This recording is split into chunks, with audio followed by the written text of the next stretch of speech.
You are not watching the news when it happens. You are standing in a grocery store aisle, staring at shelves that look normal. Nothing is missing. Nothing is loud. Yet something in your chest tightens, quietly, without permission. Not fear exactly, more like recognition. You do not think a world war is starting. You think something has shifted, and no one is saying it out loud. That sensation stays with you. It follows you home.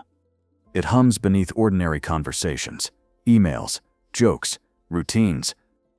This is not panic. It is something more unsettling. It is the feeling that history is stepping closer, softly, without announcing itself.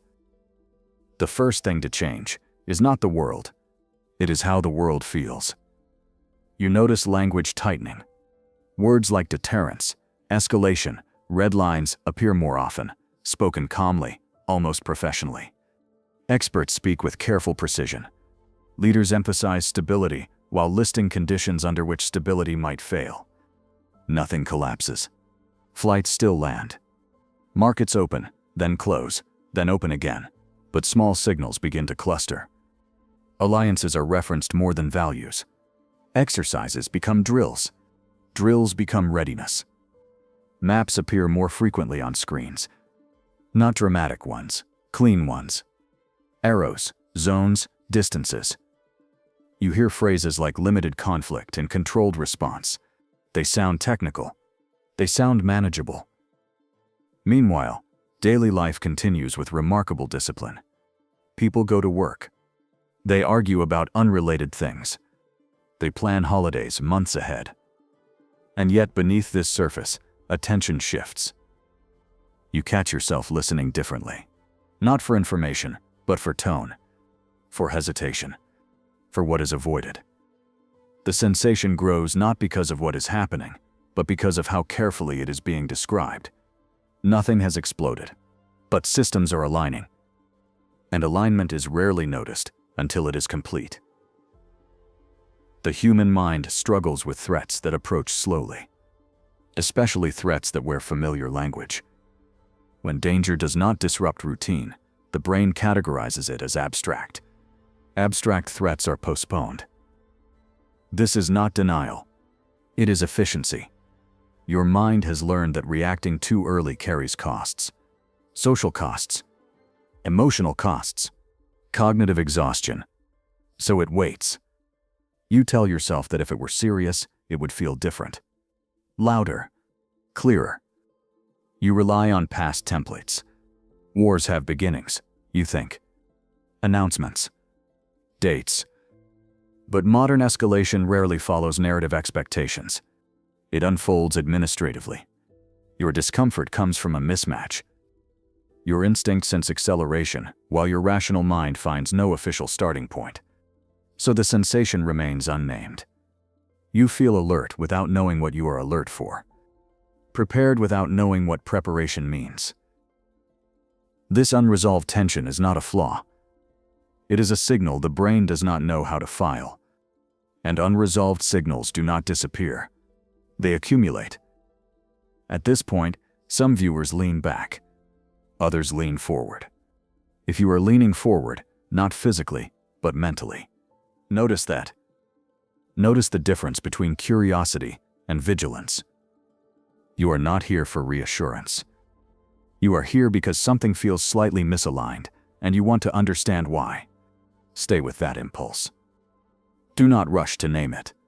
Awareness does not require conclusions. Sometimes it only requires staying present longer than usual. There is a moment, often overlooked, when preparation becomes normal. Budgets adjust quietly. Production timelines stretch. Diplomatic language becomes less hopeful and more procedural. No single headline captures this shift. It happens across dozens of small decisions, each reasonable on its own. You might hear someone say, "This is just precaution." They are not wrong. Precautions are rational responses to uncertainty. But when precautions multiply, they change the environment they were meant to protect. The unanswered question is not whether a world war will happen. It is whether systems can reverse once they have synchronized around readiness. History suggests this moment is difficult to detect from inside. And that is the unsettling part. You may already be inside it.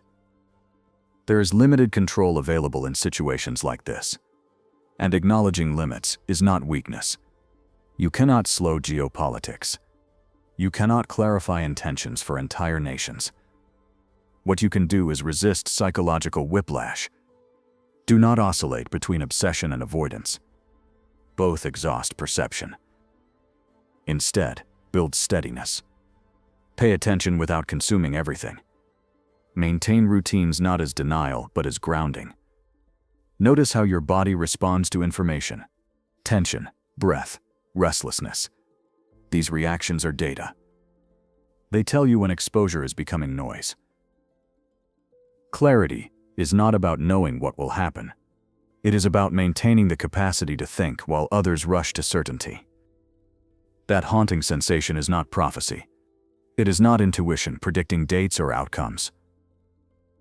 It is the psychological experience of living near a threshold that has not been crossed. Yet, human history is filled with moments like this.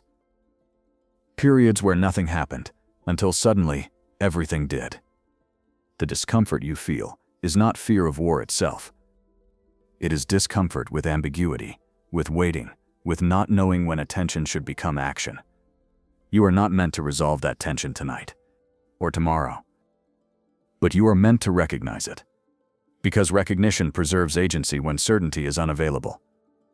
Subscribe for psychological breakdowns of resilience and survival.